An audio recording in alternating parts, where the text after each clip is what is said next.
ഇന്ന് ഉത്സവത്തിൻ്റെ 9ാം നാളാണ്.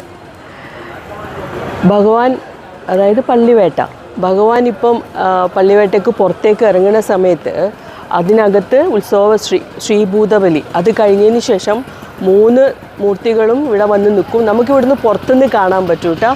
ആരതി കൊടുക്കും, വലിയൊരു ആരതിയാണ്, നല്ല ഭംഗിയാണ് കാണാൻ വേണ്ടിയിട്ട്. ആരതി കൊടുത്തതിന് ശേഷം ആദ്യം ഭഗവാൻ ഇറങ്ങും, പിന്നെയാണ് ബാക്കിലെ 2 മൂർത്തികളും കൂടി ഇറങ്ങി വരിക. അതിന് മുന്നേ എന്താണെന്നറിയോ, ആന വരും. ആന ഒരു വിളംബരം പോലെ ആനപ്പുറത്ത് ഒരാളിരുന്നിട്ട് ഒരു പെരുമ്പറ പോലത്തെ ഒരു സാധനം കൊട്ടിയിട്ട് പുറത്തേക്ക് ഫസ്റ്റ് വരും.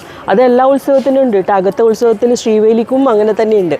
അത് കഴിഞ്ഞിട്ട് ഭഗവാൻ ഇറങ്ങിയതിന് ശേഷം പിന്നെ രാജാവും ബാക്കിയുള്ള കുതിര പോലീസാണെങ്കിലും എല്ലാവരും വാദ്യങ്ങളും എല്ലാവരും ഇറങ്ങുമ്പോഴേ പ്രത്യേകത എന്തെന്ന് വെച്ചെങ്കിൽ ഭയങ്കര രസമാണ് കാണാൻ വേണ്ടിയിട്ട്. അതിങ്ങനെ എല്ലാവരും ഒരക്ഷരം മിണ്ടില്ല, ഒരു സൗണ്ടും ഉണ്ടാവില്ല, ഭയങ്കര ശാന്തമായിട്ടാണ് പുറത്തേക്ക് ഇറങ്ങിയിട്ട് വരിക.